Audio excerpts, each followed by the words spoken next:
Welcome to the Establish the Edge podcast. I'm your host, Mike Leone, here with the third weekly edition of the solo podcast. This will be the last week focusing on anything redraft related or anything season long related. After this, we'll get into more DFS stuff, might hit on some season long concepts as the season develops, but more macro takes in that regard.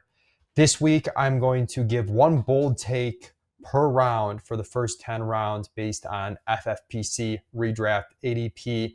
I was a little bit torn whether to do, a bold takes podcast, which I've done in the past with Davis Maddock, just didn't have time to coordinate with him this year, or if I wanted to do something centered around home leagues and decided to split the difference a little bit here. So we'll have some takes on players that I like, some takes on players that I'm fading or worried about, and trying to go through this, and hopefully it's helpful, not just from some micro takes here, but a lot of these micro bold takes by round also have kind of a macro lesson in terms of how I approach things, and hopefully you can find that helpful as well.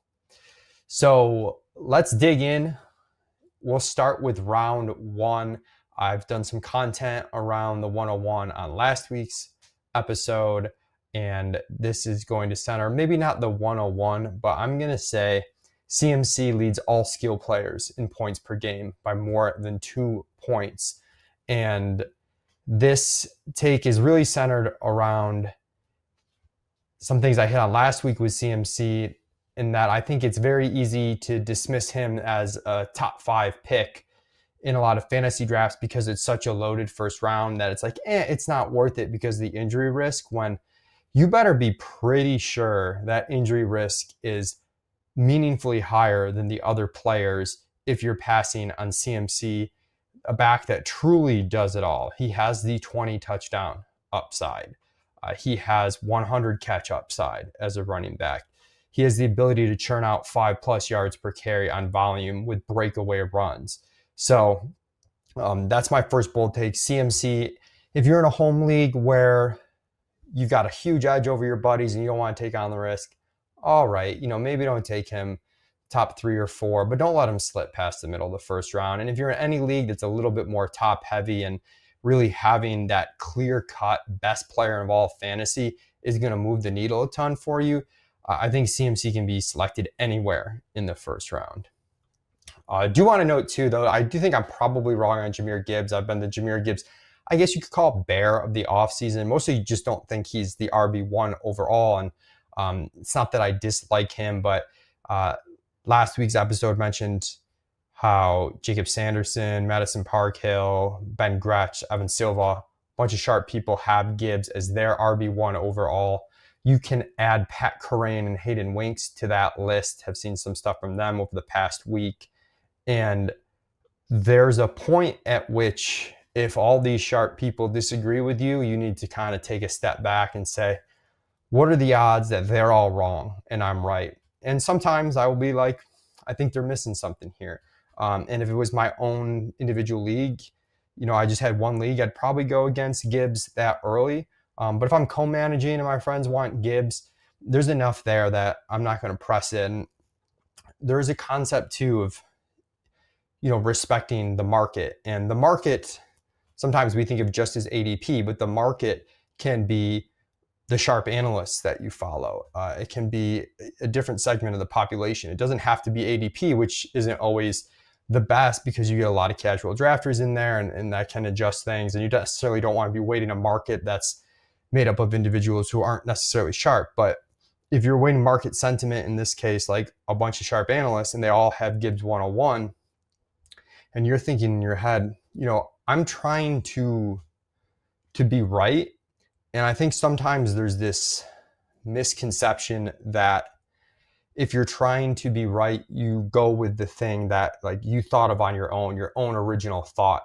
And that like there's this extra value, extra pride, like you get bonus points for coming up with a take all by yourself, when that's not the case. So sometimes when I'm between two players, I might think player B is a little bit better than player A on my own, but the market heavily thinks player A is better than player B, and I will choose player A as a result. And people think, well, if you're really trying to be right, wouldn't you go with your gut? Wouldn't you go with a player you think's better?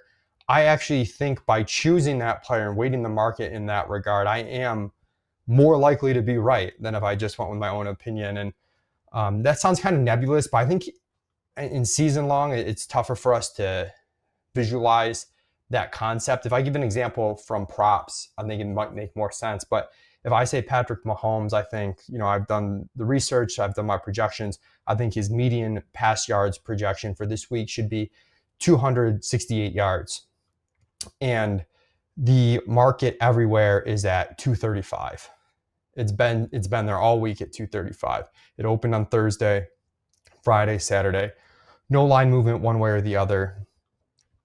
If you put me in a contest and the person who they could somehow determine what the best possible projection for Patrick Mahomes' passing yards was, I would not say 268, which is the number I came up with. And I think you're kind of right if I'm coming up with on my own, because the odds that the market that's been established and is relatively sharp is that far off of my number, and my number is fully correct, is so low. So I'm actually more likely to be right by finding a balance somewhere in the middle. So there's a lot of go with your gut takes, and I'm not saying not to do that, but sometimes if you are doing your best to be right, it doesn't mean that you block out everything that everybody else says. Okay, round 2, I'm going to go with Chase Brown here, who, if you're watching on the YouTube channel, I've got our FFPC ranks up. I'm going to sort by ADP there. And you can see Chase Brown has snuck up to 17.5 in ADP. He's now going right after Derrick Henry, before Drake London, before Devin Achane, before Bucky Irving, JT, Josh Jacobs. And I'm worried about Chase Brown at these price tags. I'm a little bit lower on him than I think the rest of the ETR group to begin with, but especially at this cost. So my bold take is that Chase Brown is a silent killer.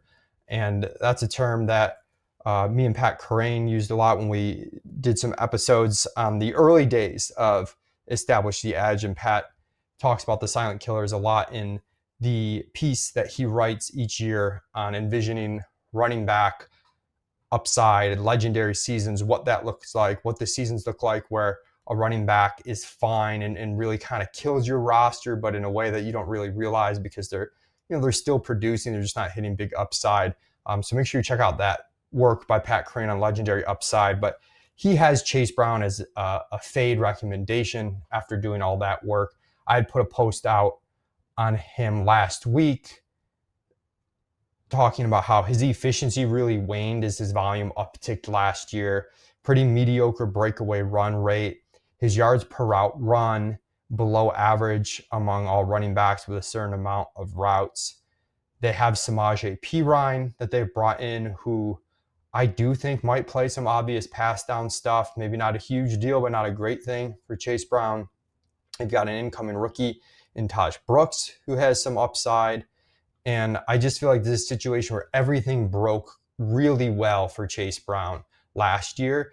But if you look really closely, you put him under the microscope, there's some tiny dead zone-y characteristics here. And those I don't care about if he's going at, if he's going at the 3-4 turn. And sometimes my takes end up lukewarm because I'm so price conscious. And it's not so much I'm predicting exactly what's going to happen this season. It's more, these takes are more what I think is more likely to happen than the market is accounting for, if that makes sense, from a bold take perspective. That's as bold as it gets from someone who's as boring and lukewarm as me. But if Chase Brown was going round 4, he'd be on this list in a positive way. I'd be like, you have to take Chase Brown in round 4. So I'm not saying he's a lock to disappoint, but I do think he's too expensive for the characteristics that he holds.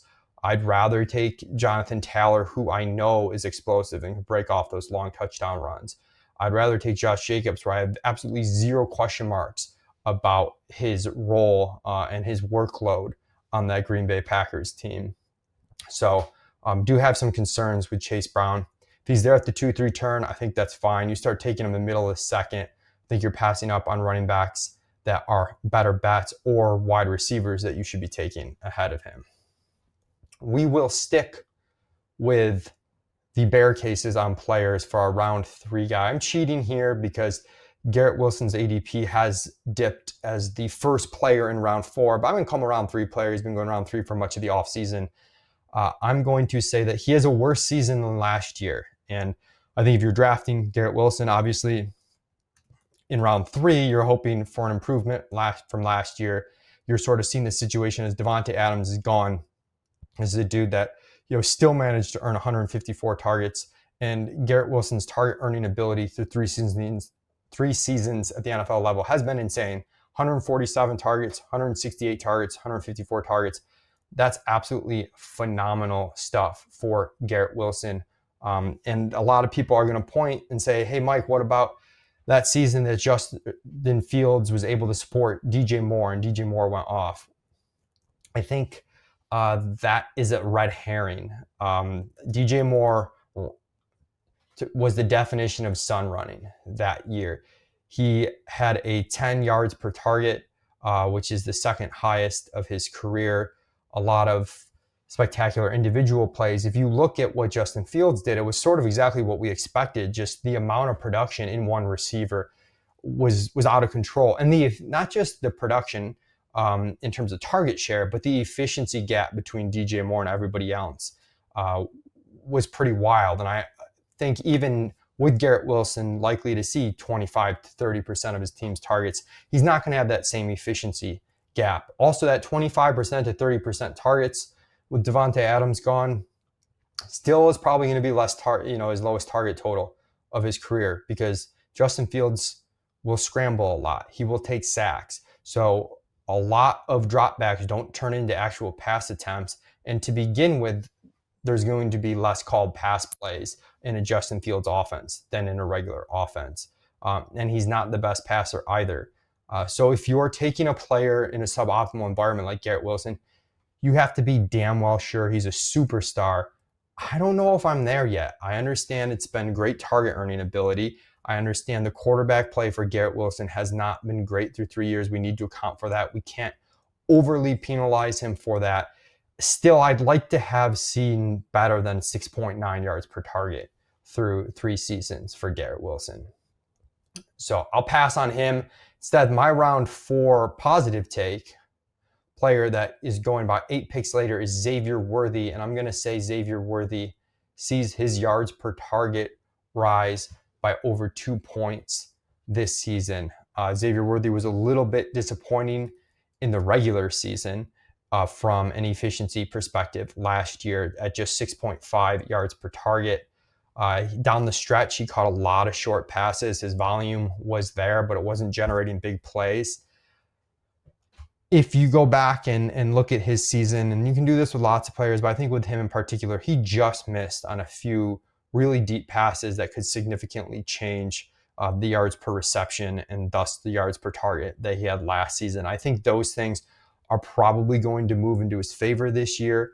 I think a healthier wide receiver group with Marquise Brown and Rashee Rice likely getting suspended, but playing a decent amount of games, maybe takes a little bit of pressure off Worthy to be kind of the everything guy that he had to be last year. And it does seem like Kansas City worked very hard on getting that deep passing game back into their arsenal for this year. So I think if we take the long view on Patrick Mahomes, I don't want to overreact to 2 seasons of kind of pedestrian football from a fantasy perspective. I think there's certainly a lot of upside in him, and that's going to flow through to Xavier Worthy, who the type of player he is, he's a burner. He's going to make really big plays, and Casey's going to be able to get him the ball in space. So I think this could be a very good situation for him where year 2 breakout combined with Mahomes having a resurgence of sorts leads to him being a very important fantasy player in round 4. And Worthy kicks off a stretch of wide receivers that I love, which, hey, ding, ding, ding, if you're drafting, maybe kind of points to why you should maybe break ties against wide receivers early, because there's going to be a lot of value in these subsequent rounds. But the next player on my list is George Pickens, going at the beginning of round 5. Surprised to see George Pickens, if you look up his career through 3 seasons thus far, that he has only scored 12 touchdowns receiving over 3 pretty full seasons in the NFL. 17 games, 14 games.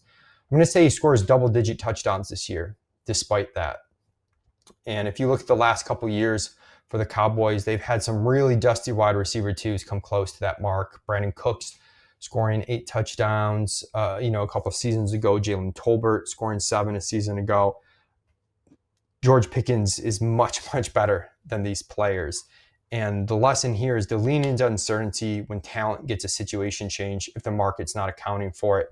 It's crazy to me that his price is in a lot of places cheaper than it was last year. And I know that he's playing behind CeeDee Lamb and he goes from being the wide receiver 1 to the wide receiver 2. I think that's an overrated way to look at things. He was probably not cut out to be an alpha target share earner anyways. And if you look at the volume that he's received through his first 3 seasons, 84 targets, 106 targets, 103 targets, he's probably going to set a career high in targets despite being the wide receiver 2 here, as long as he stays healthy, because this offense is going to throw so much more frequently than his offenses in Pittsburgh did. So that overall team pass volume is going to more than offset any reduction in target share that he receives playing behind CeeDee Lamb. And playing behind CeeDee Lamb should give him more efficiency. It should also be noted that the quarterback upgrade is absolutely significant. Dak Prescott is an extremely efficient quarterback when he's healthy, despite not always having the weapons, at his disposal. So team pass volume up, team pass efficiency up, team environment up in terms of playing, half the home games in a dome. So really like George Pickens, he can score by the goal line with his size. He's going to have really high yards per catch. That kind of is the type of profile that can score longer touchdowns from outside the red zone as well. So double-digit touchdowns incoming for George Pickens. Next player, I'll go Jaylen Waddle. Jaylen Waddle, ADP on FFPC here of 66. Significant upside for Jaylen Waddle in my eyes. Bold take is going to be that he matches his year 2 output. And it's been a while, but don't forget Jaylen Waddle as a sophomore put up over 1,300 receiving yards and scored 8 touchdowns. This is a player that at times maybe represents my Achilles heel, which is a player that flashed big early in his career, kind of had a downturn, and maybe I make too many excuses for the player and I overly buy into it. But I think the risk is usually worth the reward in these situations. It's insane that Waddle has, despite only playing 4 NFL seasons, has separate seasons. These aren't all the same seasons. They're all separate seasons in which he's had a 100-catch season, a 1,300-yard season, and a top 10 yards per route run season at the wide receiver position. That is nuts. 3 out of 4 years, he's accomplished at least one of those things. And now you've got Jonnu Smith traded. Achane maybe not quite 100%. Tyreek Hill is getting older, already has an injury in camp, kind of complaining about some things as well. The relationship with the team brings into play some tally events that aren't great for Tyreek Hill's playing time with Miami. Could just lead to really funneled volume here to Jaylen Waddle, a player that's probably really, really good. And on a pass offense that, could the bottom fall out? Yes. But if it doesn't, the quarterback stays healthy. They've generated a ton of pass efficiency, one of the highest YPA teams in the entire NFL, when they're operating at full strength.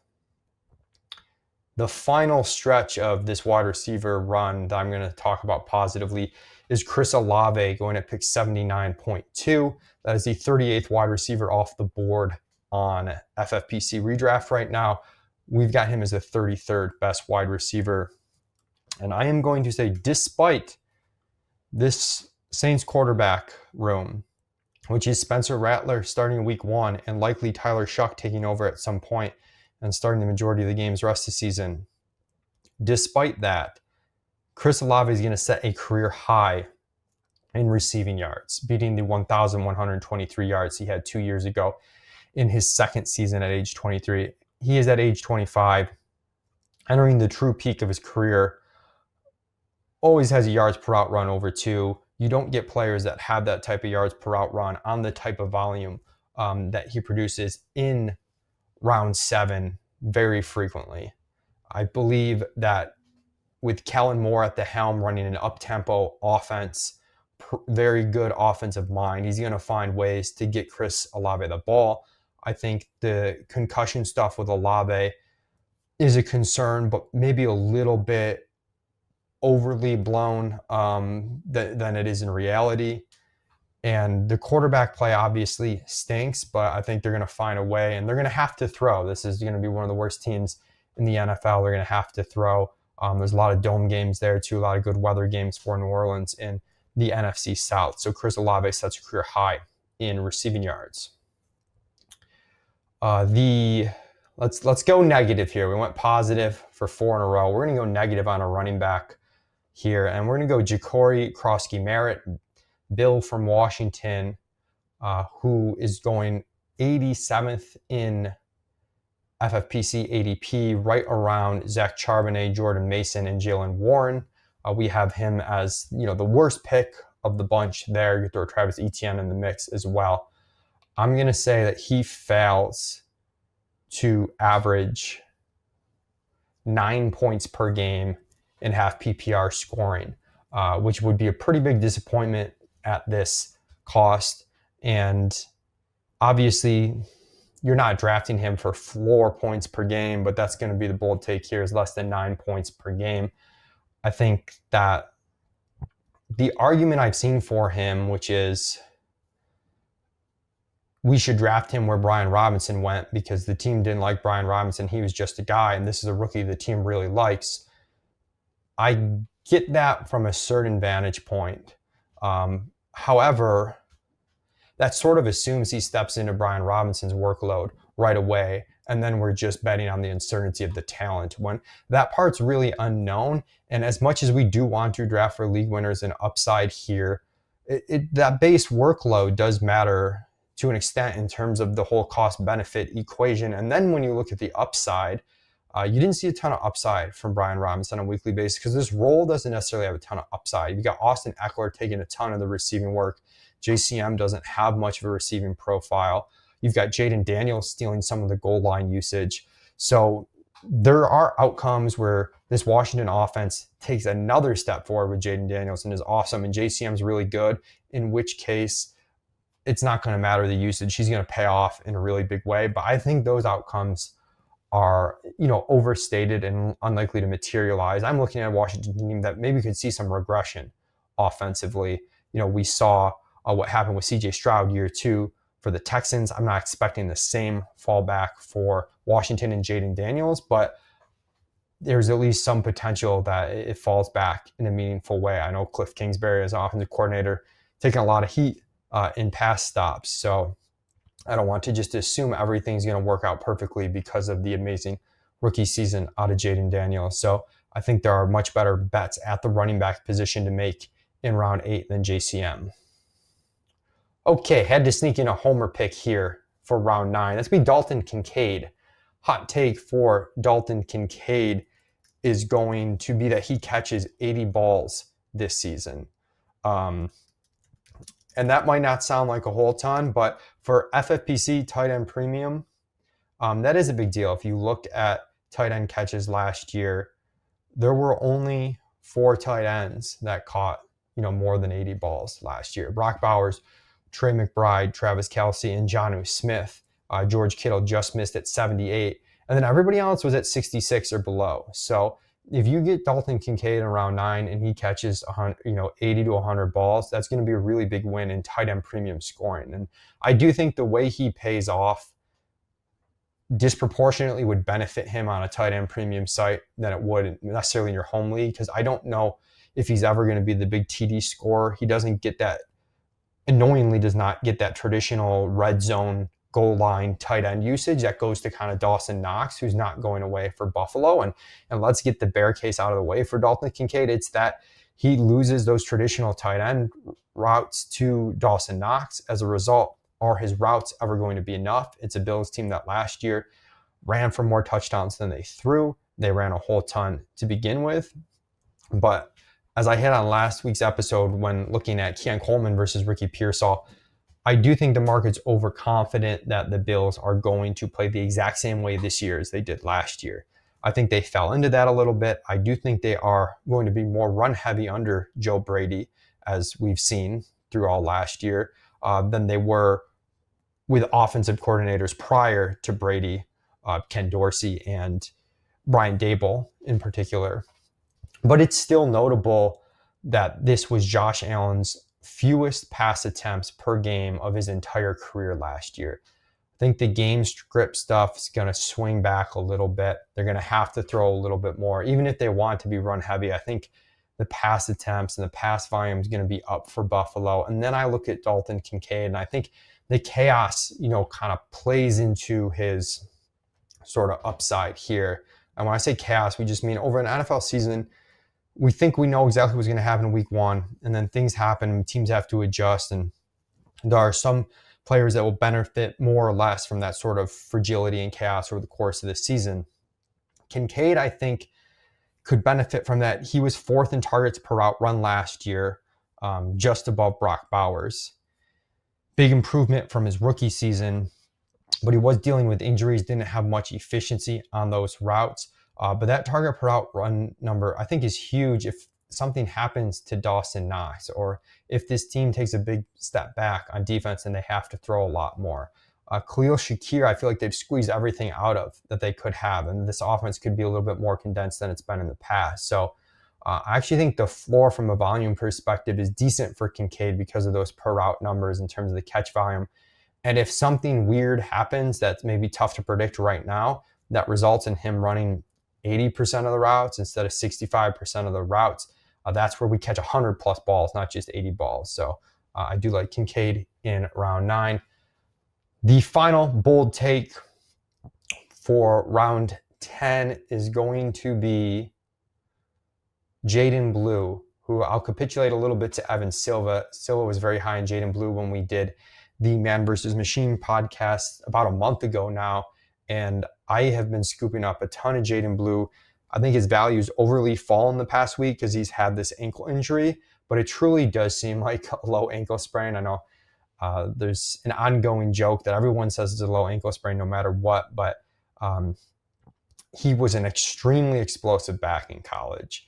And I think the best version of this Cowboys offense is one where they lean into getting these explosive playmakers the ball in space. They go a little bit more pass heavy, and that means a lot of Jaden Blue out there on the field, not inefficient rush volume from Javonte Williams or Miles Sanders. And along those lines, as the offseason developed, it became pretty clear that Javonte Williams is going to start week 1, but it's him and Jaden Blue as the top 2, and then Phil Maffa and Miles Sanders were competing for the RB3 job. They were able to kind of cop out on that by putting Maffa on IR, and Miles Sanders makes the team's RB3. But these are the top 2 RBs, and there's a good chance Javonte Williams is dust. This team might have to do something to get Jaden Blue on the field more, even with those very legitimate concerns about his size and his past limited workload. Pat Thorman did tweet out that Blue scored a big boy touchdown, as he put it, in the last preseason game that he played. So it was really good to see that he potentially can do some of these things that we're worried he can't do. A lot of positive signs for Jaden Blue right now. Absolutely love him as an upside pick that could work his way into your lineup sooner rather than later and could pay off in a really, really big way, even if he doesn't get big touches. These are the types of potentially high efficiency players that we want to target. Okay, that'll do it for this week's edition of the Solo Podcast. As always, please hit me up on X at 2hats1mike if you have ideas for future episodes. I'm sure next week I'll probably be talking about some stuff around DFS contests for week 1, and week 1's always a unique time in the DFS world that we really don't replicate again for the rest of this season in terms of known versus unknown information. So excited to go through that, really excited to get back to playing DFS this year. Again, thank you for tuning in. Best of luck in all your drafts to close out draft season.